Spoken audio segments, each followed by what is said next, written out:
To leave, I packed a bag. I folded everything carefully. I made the bed. I stood at the door with my hand on the latch and 3 years of my life already behind me. And I put the bag down, not because I was afraid of what waited outside, because I was more afraid of what leaving would finally confirm that I had been giving myself away to someone who filed it under maintenance, and I had done it willingly, and I would have kept doing it forever if my body hadn't started keeping its own accounting. Some doors you don't walk through, not because they're locked, because the moment you step across them, you have to admit what you were doing on the other side. If you've ever stayed somewhere past the point of sense, past the point of pride, because leaving would have made the loss real, stay with me. This one knows your name, and if it finds you the way I think it will, you subscribe, so the next one won't pass you by. I had rehearsed the conversation 47 times. I know that number because I counted, first out of habit, then out of something that felt uncomfortably like ritual. 47 times I had stood in the preparation room, hands working, and said the words in my head with the calm, clear diction of a woman who had made her decision and was simply delivering the news. The 3-year term is complete. I trust the debt is satisfied. I'll collect my things by morning. Measured. Civil. Final. I had it down to 30 seconds flat. The bag was already packed. It sat on the narrow bed in my room off the east corridor, a worn canvas duffel I'd had since graduate school, stuffed with everything I'd arrived with and not one thing I'd acquired since. 3 years of Sacramento living, and I had apparently accumulated nothing. That should have told me something. Rafferty was waiting for me in the entry hall. He always seemed to materialize slightly before I arrived, which I had stopped finding unsettling sometime in the second year. He was a lean man, somewhere in his late 60s by appearance, with the particular stillness of someone who had learned to occupy space without drawing attention to it. He dressed like a man who found formal wear more comfortable than casual, always a jacket, always buttoned, always slightly too precise for the hour. He said, "Miss Michaels." Just that. My name, in the particular tone that meant he had information I was not going to enjoy receiving. I stopped. "The king has not issued a release order," he said. Not unkindly. Rafferty was never unkind. He delivered difficult things the way a good surgeon works, cleanly, without dawdling over the incision. The term of the debt is measured by formal dismissal, not calendar date. Until he calls for it. Until he calls for it, I repeated. Yes. The entry hall of the Citadel is all stone. They kept the bones of the original courthouse when they renovated. The arched ceilings, the long corridor windows, the flagstone floors that have no give to them whatsoever. Sound moves differently in stone buildings. My own voice came back to me slightly wrong, flattened, like a recording of itself. Has he been told, I asked, that the 3 years are done? He is aware of the date. Rafferty folded his hands in front of him, a gesture that managed to convey both apology and the firm intention not to intervene. He has made no instruction regarding your status. I looked at him for a moment. He looked back, patient as old wood. Right, I said. I went back to my room. I took the bag off the bed. I put it in the wardrobe. I told myself I would request a formal meeting in the morning. That was the reasonable thing. Go directly to him. State the matter plainly. Ask for the release in terms that required an answer. I was not afraid of Dorian Boss. I had never been afraid of him. Not in the way people assumed. Not in the way that would have been simpler to explain. What I felt around him was something else entirely, something I had been managing for the better part of 2 years through the careful application of routine. I went to the preparation room instead. The room is in the basement level, below the main corridor, accessible through a door that looks like a utility entrance because it is one. The Citadel was built for many things. This was an addition, a concession to the particular arrangement I had with its king. The walls are bare plaster. The pipes are original to the building, copper gone dark with age, and on nights when the river is high, which in Sacramento's wet season means months, you can hear water moving through them in a low, continuous murmur that I'd come to find calming in a way I couldn't fully explain. The room smelled like it always smelled, a cold metal and something faintly mineral, the particular scent of water that has traveled a long way through old infrastructure. I got to work. I knew every inch of that preparation, the exact temperature, the precise interval, the particular care required, so that what went into the flask was more than biology. I had developed the process alone early in the first year, after I realized that what he received from other donors left him visibly indifferent. I told myself I was being practical, that a more refined offering would satisfy the debt faster, that I had professional standards, and this was a professional arrangement. I believed that for approximately 4 months. The flask that night took longer than usual. My hands kept pausing over the work for no reason I could justify. I kept thinking about the bag in the wardrobe, about the conversation I had rehearsed 47 times and not said, about Rafferty's face, not unkind, never unkind, delivering the news that I was still required here, because the man who required me had not yet looked up long enough to notice that 3 years had passed. When it was done, I held the flask up to the single overhead light. The liquid inside caught it the way warm things do, not transparent, not opaque, but something in between, like river water with the sun behind it. I set it down. I cleaned the work surface. I turned off the light. I stood in the dark for longer than I should have, listening to the water move through the copper pipes. In the morning, I told myself I would request the meeting. In the morning, I would say the 30-second speech, measured and civil, and walk out of this building with the bag I had already packed. I went to sleep with the wardrobe closed and the speech rehearsed for the 48th time, already knowing, with the bone-deep certainty of a woman who has been lying to herself long enough to recognize the texture of it. That morning would come and go, and the bag would stay exactly where I'd put it. The summons came the way it always did. Not a knock, not a message delivered in person. A folded slip of paper slid under my door sometime before 6 in the morning, in Rafferty's careful, architectural handwriting. Your presence is requested in the study. 10 o'clock. The flask understood. It was always the flask. I had been awake since 4. I dressed slowly, with more attention than the occasion required. This was a habit I had developed without noticing, the careful selection of which cardigan, the consideration of whether to pin my hair or leave it down, as though the 15 seconds he might glance up from whatever he was reading would matter, as though he would notice. I knew he wouldn't. I did it anyway, and I did not examine why, because I was 34 years old and had long since learned that some knowledge, looked at directly, becomes impossible to live with. The study is on the second floor, at the far end of the north corridor. The door is original to the courthouse. Thick oak, brass fittings gone dark, a hinge that makes no sound because Rafferty oils it on a schedule I have never been able to determine. Every time I approach it, I am aware of the weight of what's on the other side before I open it. Not because I am afraid, because the room has a gravity to it, because he has a gravity to it, the way a very cold room pulls the warmth out of you before you've even fully stepped through the door. I knocked. Once. Come. He was at his desk, the great dark expanse of it that takes up the center of the room the way a stone takes up the center of a pond. He was reading. He did not look up. He was wearing gray today, the color of Sacramento sky in February, and his silver hair was pulled back with the same indifference he applied to everything. Functional, not considered. I crossed the room, set the flask on the corner of the desk nearest him, stepped back. He reached for it without looking, the way a person reaches for a glass of water when they're reading something that requires both eyes. He drank, set it back, returned to the page. I waited. The room smells like paper ash and something I have never been able to name, drier than dust, older than the building, as though the air itself has been still in there for years and has slowly lost whatever made it useful. There is a window behind his desk, floor-to-ceiling, covered from the inside with a panel of matte black material that fits so perfectly it looks architectural. No light gets in. No weather. The room exists outside of weather entirely. He turned the page. I was about to leave, had already shifted my weight toward the door when he said it. The jasmine is heavier this week. I stopped. He had not looked up. He was still reading. His voice had the same register it might have used to note that a quarterly report contained an anomaly. No judgment in it, no particular interest, simply the notation of a fact that had been observed and was now being filed. Yes, I said.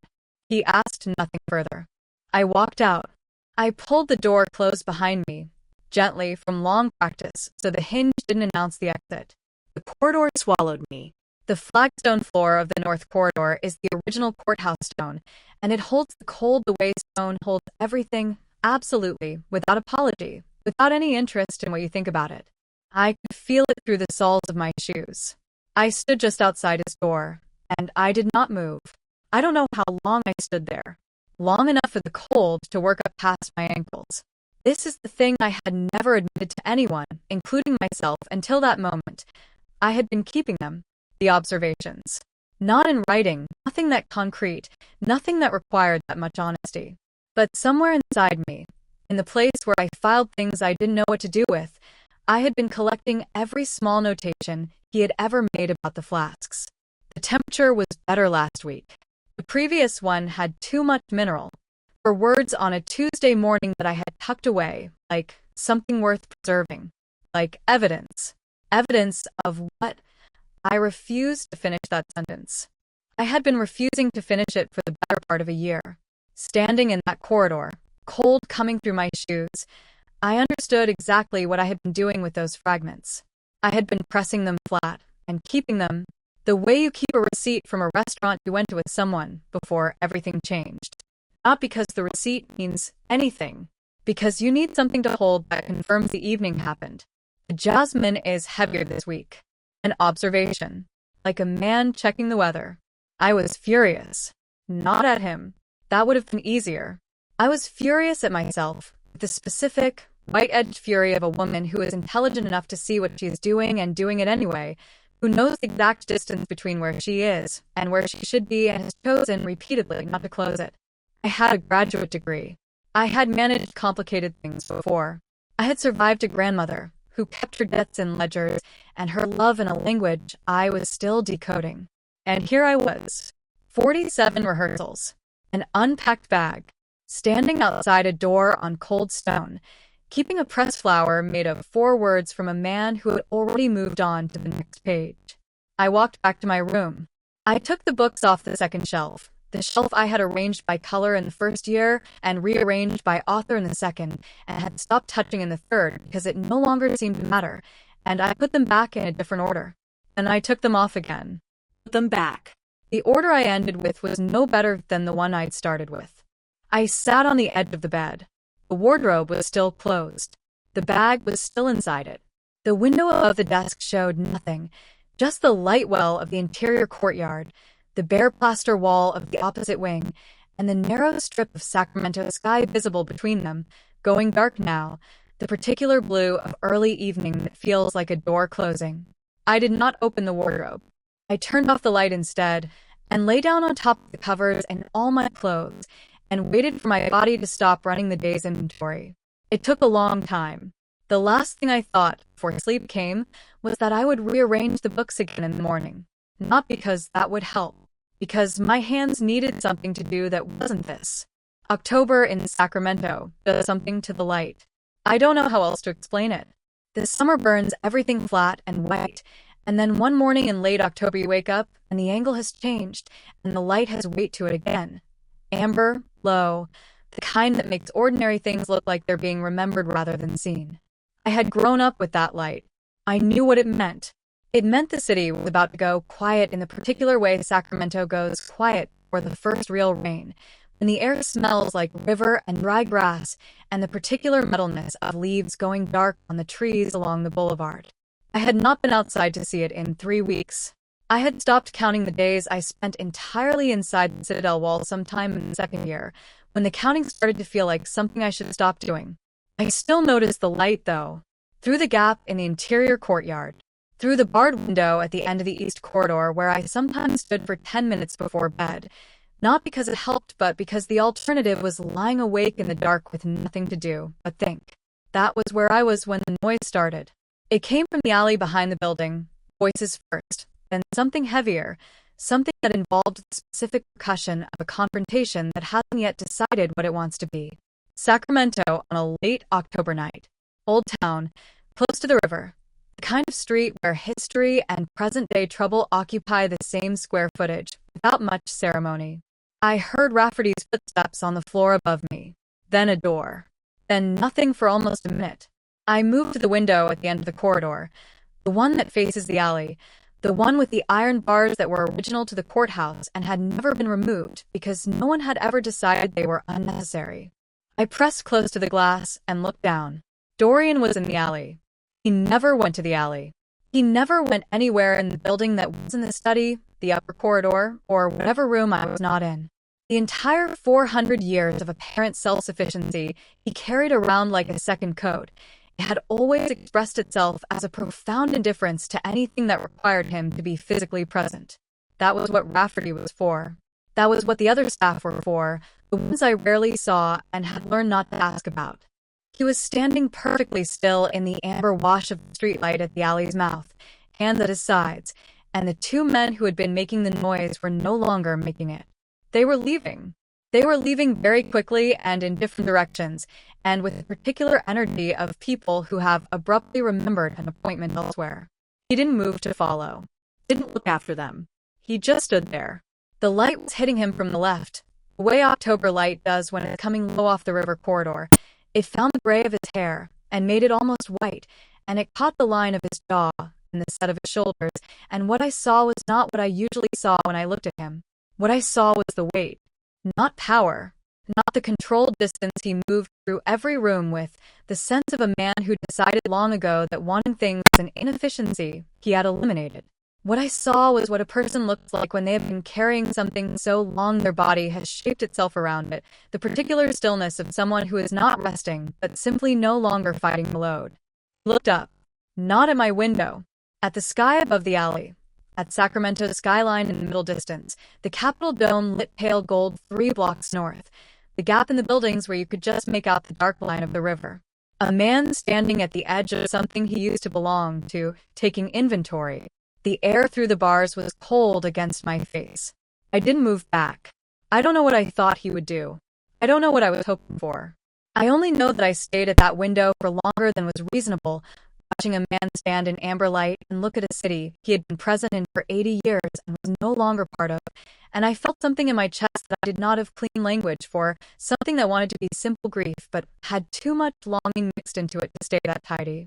We went back inside. I heard the door. I gave it 2 full minutes. Then I went to the preparation room because the flask was due and routine was the only discipline I had left that was working, and I was 3 steps into the north corridor when I heard him stop. I stopped too. He was behind me, close enough that I could hear the particular quality of silence that has a person in it. I counted. 1, 2, 3. You should sleep, Caroline. My name. 11 months. I know because I had not been counting until I realized I had been counting. 11 months since he had used it, not Miss Michael's, the formal version Rafferty used, but the plain one, the one my grandmother called me when she was not angry, the one that sounds different coming from different mouths. From his mouth it sounded like he had been holding it somewhere and had not entirely meant to put it down. I said nothing. I walked to the preparation room. I made the flask in the dark.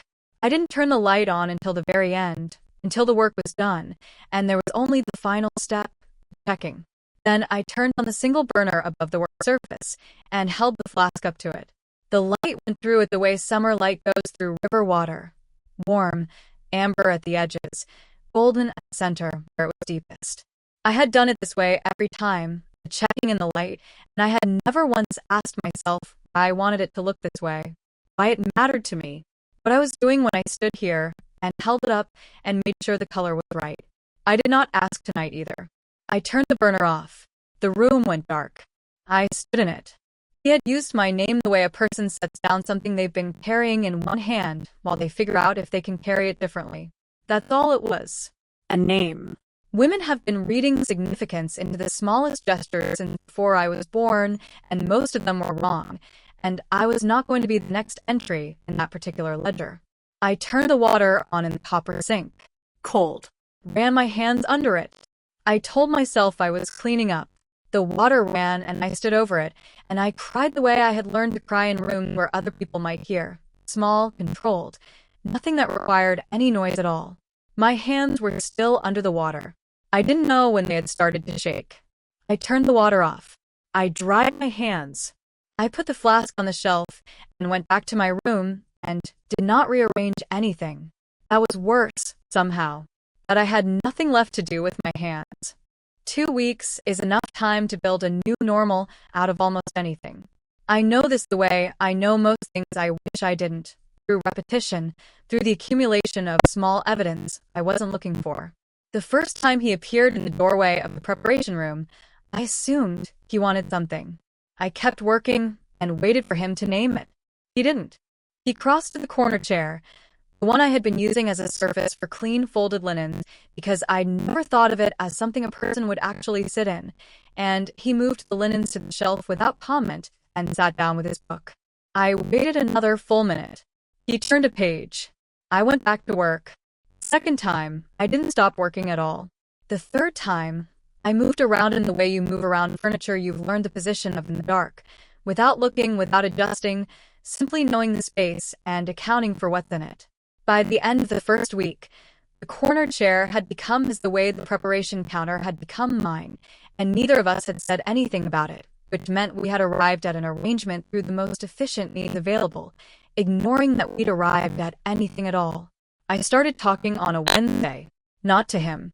That's the distinction I made in my own head, and I kept making it for longer than I should have, because it gave me somewhere to put the behavior that didn't require examining it too closely. I was talking to the room. I was talking the way my grandmother used to talk when she cooked, a running murmur of half-thoughts and observations that wasn't asking for a response and didn't pause for one. I talked about the farmer's market on W Street, the one I used to go to on Sunday mornings before all of this, the vendor who sold Meyer lemon by the bag and had opinions about everything, particular smell of the bread stall at 8 in the morning when the loaves were still warm enough to fog the paper they were wrapped in. I talked about Sacramento in the way you talk about a city you love but haven't seen properly in a long time, like describing a person from memory, trying to keep the details accurate before they soften into something approximate. He didn't respond. He came back the next day. I talked about my grandmother, not the debt. I had never talked about the debt with anyone in that building, and I wasn't about to start the woman herself. The way she kept a ledger for everything, financial and otherwise. Things she used to say, which I had spent most of my adult life deciding was either wisdom or a very sophisticated form of denial. Every debt is just a love you haven't named yet. I paused after that one, longer than I'd meant to. He turned a page. I went back to work. Silences, once I started leaving them, took on their own weight. I don't know when I began to notice that he was filling them. Only that one day I misremembered the name of a cross street near the old rail yard, and he said, without looking up, S Street, not T. Flat. Precise. The correction of a man who had walked those streets for 8 decades and found the error mildly offensive. Right, I said. S Street. He said nothing else. 3 days later, I was talking about the winter rains, about how the Sacramento River goes brown and fast in February, and the whole city smells different, heavier, the ground finally saturated after months of waiting, and he said, so quietly I almost missed it. The winter of 1952. The river came up over the bank near the I Street Bridge. The whole of Old Town smelled like pine and river mud for 6 weeks. He said it the way people say things they haven't said in a long time, carefully, like testing weight on an old floor. Then he stopped, returned to his page. I kept working. My hands did not shake. I want to be precise about that. I kept my hands entirely steady and my voice, when I spoke again a few minutes later, at the same unhurried register it had been carrying all evening. I was very controlled about it. What I could not control was the particular quality of attention I gave to every subsequent silence, waiting to hear if there would be another floor tested, another old memory offered into the space between us. There wasn't. Not that night. He came back the following afternoon. By then I knew which floorboard near the door announced his arrival, second from the threshold, slightly left of center, and I had stopped pretending I wasn't listening for it. I knew which window admitted the most river air when it was cracked at the top, the north-facing one, the latch sticky with old paint, requiring a particular upward pressure before it would move. I knew exactly how long the burner light took to fade after I shut it off. 40 seconds, the afterglow going from amber to the faint orange of a coal going dark. I had learned this room, the way you learn a place you intend to keep. That thought arrived on an ordinary afternoon while I was measuring, not doing anything that should have produced clarity, and it sat in my chest with the particular density of something that has been true for a long time and has only just consented to be seen. I had been in love with him for at least a year. The math was not complicated. The admission was. Not because it surprised me. I was 34 years old, not 19, and I had enough experience with my own interior whether to recognize a pattern before completed, but because naming it changed the accounting. Everything I had been calling routine revealed itself as what it actually was: care that had no expectation of return, given in the only form he was willing to receive it. I had made peace with it the only way I knew how. I had turned it into work. That week's flask took me twice as long as usual.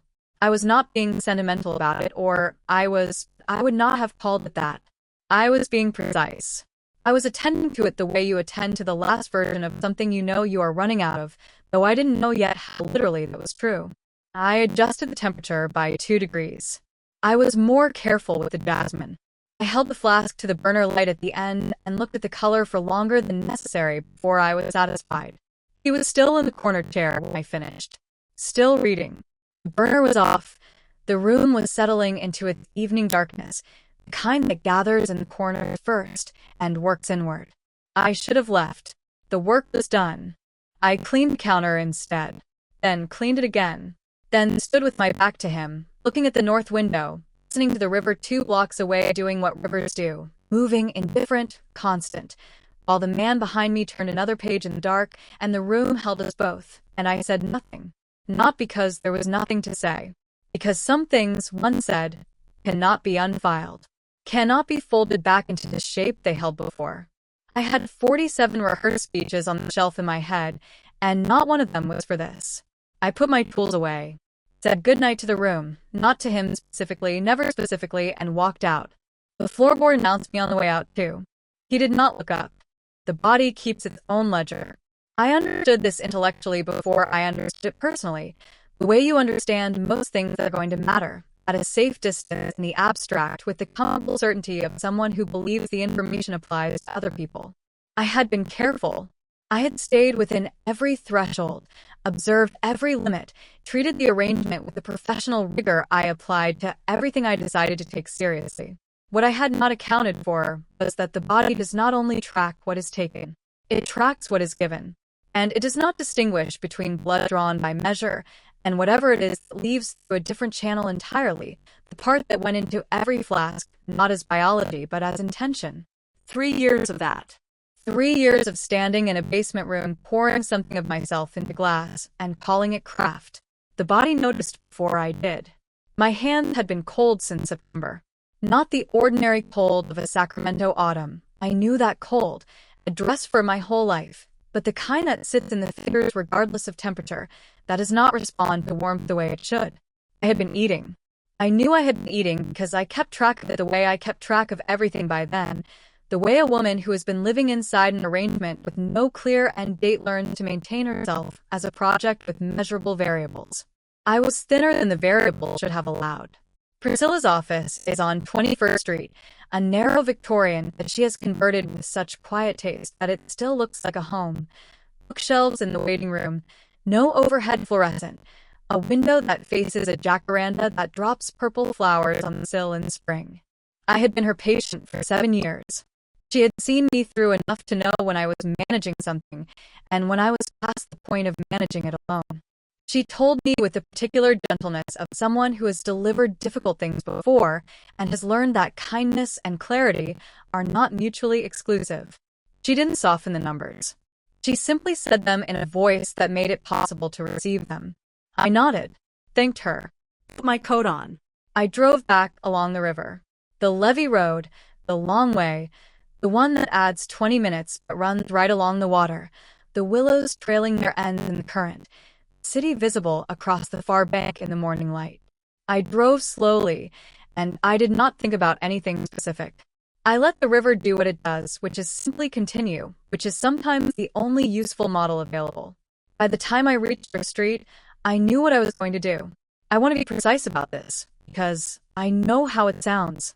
I know the version of this story where a woman makes a grand sacrifice, and it is all longing and heartbreak and the romance of self-destruction. That is not what this was. What this was accounting. I had one flask left in me worth giving. One last preparation that would be everything the others had been building toward, the fullest possible version of what I had been doing all along. The question was not whether to make it. The question was what I intended it to carry. I knew the answer to that before I finished the drive. I began in the afternoon. The preparation room was empty. He did not come that day, which I registered the way you register the absence of a sound you have grown accustomed to, a gap where something familiar used to be. The room smelled like itself, copper and river and the particular stillness of a space that's been worked in for a long time. I opened the north window, let the river air in. I worked slowly, more slowly than I ever had. Each stage with the attention I usually divided across multiple tasks, concentrated now into one. The temperature precisely right. The jasmine measured by instinct rather than formula, the way my grandmother cooked, not by what the recipe said, but by what the thing needed. I kept adjusting until it was right, and I knew when it was right because it smelled like something I didn't have a single word for. Warmer than jasmine, closer than distance. The accumulated interior of every evening in that room, every silence I had chosen to sit in rather than fill, every dry and careful observation he had offered into the space between us like a man extending a hand he wasn't sure would be taken. When it was done, I held it to the burner. The color was deeper than anything I had produced before. Not amber, not the warm orange of previous work. This was gold. Particular gold of late afternoon light on river water in October, the color of something that has been given everything it needed and is now complete. I turned the burner off. 40 seconds of fading light. I stood in the dark after and let the room be what it was, mine, for the last time, in the way it had been mine for 3 years without my having planned it.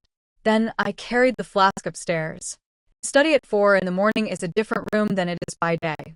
The darkness is more complete, the air more still, the desk larger somehow without him behind it, a landscape rather than a piece of furniture. I set the flask on the corner nearest his chair, the place he always reached without looking. I did not write anything.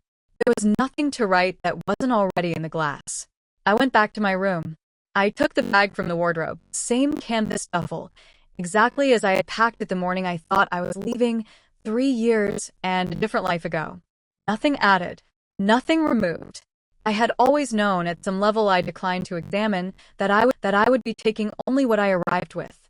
The service entrance is at the back of the building, off the kitchen corridor, a door that opens onto the alley with a bar latch that requires 2 hands and makes no sound if you lift it correctly. I had learned the trick of it in the first year and never understood until now why I'd bothered to remember. The Sacramento night was cold and damp, the fog already down, the pavement dark with it.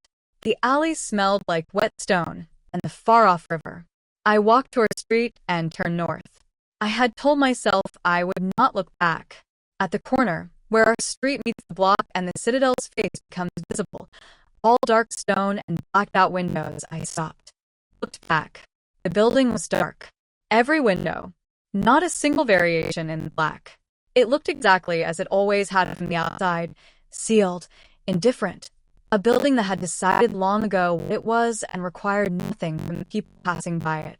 I turned around, kept walking. The Capitol dome was 3 blocks ahead, like gold against the dark sky, the way it always is at this hour. Steady, unchanged, the city arranging itself around it with the easy habit of long familiarity. A bus passed on 10th, someone walking a dog on the far side of the street. The ordinary Sacramento night, doing what it always does, which is continue. My bag was lighter than I expected. My hands, for the first time in months, were warm. This is the part of the story I was not there for, which means I have had to reconstruct it, not from what he told me because he has not told me anything because I have not seen him since, but from what I know of him. From 3 years of learning the precise grammar of a man who communicated almost entirely in restraint. I know what he does with things that matter to him. I know how he holds them. I know what it looks like when something gets through. I have thought about that morning more times than I will admit. He found it at dawn. The study at that hour is the color of old pewter, the the blackout panels holding the light at bay, the only illumination coming from the lamp he leaves burning on the far shelf, which throws a low amber circle that reaches the desk and no further. He would have seen the flask from the doorway. It was the only thing on that corner of the desk. He keeps the surface clear. He crossed the room, stood over it. He did not pick it up immediately. I know this because I know him, and because a man who has lived 4 centuries develops a particular relationship with moments he cannot take back. He approaches them carefully, the way you approach a door you know opens onto something that will require you to be different on the other side of it. He would have stood there long enough to make a choice. And then he would have picked it up anyway because, whatever else he is not a man who leaves things unfinished. The glass was still faintly warm. He drank it. What came was not what he was accustomed to receiving. In 400 years of this, 400 years of sustenance drawn from 100 different sources, processed with the efficient indifference of a man who had long ago separated the biological necessity from anything resembling feeling, he had learned to receive it as information. Temperature, composition, the bare nutritional fact of it. This was not that. What reached him was the jasmine first, not as a note or an additive, but as a place, a specific warm evening, a window open over a city that smells like river and dry grass at the end of summer. Then the river itself, the particular brown depth of the Sacramento in October, the sound of it rather than the smell, the continuous slow presence of water that she had described once in the preparation room while he sat in the corner chair pretending to read. He had not been pretending exactly. He had been doing 2 things at once, which was not something he usually did. Then underneath the jasmine and the river, underneath everything that had a name, something that did not. Something that was the accumulated weight of 3 years of care given without condition, without invoice, without any of the ordinary mechanisms people use to make giving feel safe. Something that had been poured into that glass not as craft or as obligation, but as the final, complete expression of a woman who had decided, at some point he could not locate, that he was worth the whole of it. The glass was empty. She was gone. He sat very still for a long time. Long enough for the lamp on the far shelf to shift as the oil settled. Long enough for the building around him to do what old buildings do in the early morning, creak once, from somewhere in the upper floors, sound of stone adjusting to the day's new temperature. Rafferty appeared in the doorway at some point. He took in the empty flask, the stillness of the man behind the desk. He said nothing. He withdrew. This is one of the things I have always respected about Rafferty. He understands that there are moments that do not require management. Dorian went to the preparation room. The door was unlocked.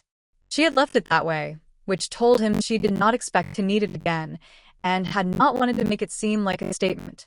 She was precise that way. The absence of drama in her decisions was itself a form of eloquence he had been slow to read. The room smelled like copper, river air, the faint, fading presence of wild jasmine, not as strong as it would have been the night before, already thinning in the way that scents do when the source is gone, and only the memory of it remains in the walls. The burner was cold. The shelves were exact. Every surface cleaned. Every tool in its place. The order she had developed over 3 years of working in that room. Not the order it had been in when she arrived, but hers, the particular logic of a woman who had made sense of the space until it made sense back. He would have known her system by then.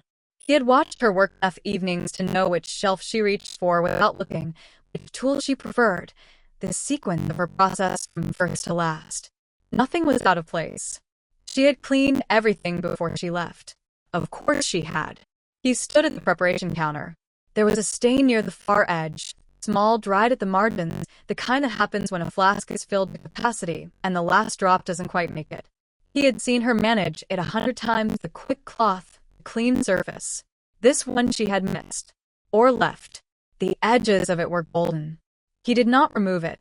He stood in that room until the light changed, until the quality of the air shifted in the way it does when morning has properly arrived, and the city outside has committed to being awake. He was not doing anything that could be named. He was simply present in a room that still held the shape of her, learning it the way he had not learned it when she was in it, when he could have asked any question, and had chosen instead to sit in the corner chair and wait for her to offer what she was willing to give. She had given all of it. He understood that now.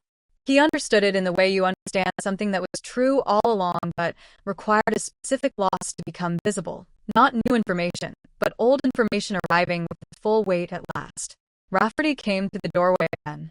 Late morning now. She is not the first, he said. Not unkindly. The way Rafferty always said difficult things. Cleanly, without dwelling. Women who came through here. Who gave more than was asked. There are others like her, somewhere in the city. They don't speak of it, but they carry it. Dorian did not respond. Rafferty left. He could find her. He has found people who did not want to be found across 4 centuries and 6 continents, people with resources, with cover, with every advantage a person can build between themselves and being located. Caroline Michaels had a canvas duffel and a Sacramento apartment, and a jasmine plant she'd had to leave behind. He did not begin to look. Not yet. He sat with what she left him the way she had always sat with his silences, without pressing, without demanding that it become something more than what it was before he was ready, learning it slowly, in the particular way of someone who has finally understood that some things cannot be rushed without being broken. Somewhere near the river, in a small apartment that gets the morning light first on the east wall and then, as the sun moves, across the ceiling in one long warm sweep. I wake up. The light is gold. Not amber. Not the orange of a burner going dark. Gold, the specific, generous gold of a Sacramento morning and the kind of season that gives it freely. I breathe in. The jasmine on the windowsill is just beginning to open. I planted it 4 days ago, in a clay pot I found at the farmer's market on W Street. Same market, same Sunday morning light, the world having waited for me exactly where I left it. I am not healed. I am not whole. There are mornings ahead that will cost more than this one, and I know it, and I am not pretending otherwise. The light is real. My hands are warm. This morning belongs entirely to me. If this story settled into you somewhere quiet, if you felt something in it that you've never quite had words for, you're not alone. There are women who come here for exactly that. Stories like this don't stay in your algorithm forever. Subscribe to the channel and next time one arrives, you'll be there for it.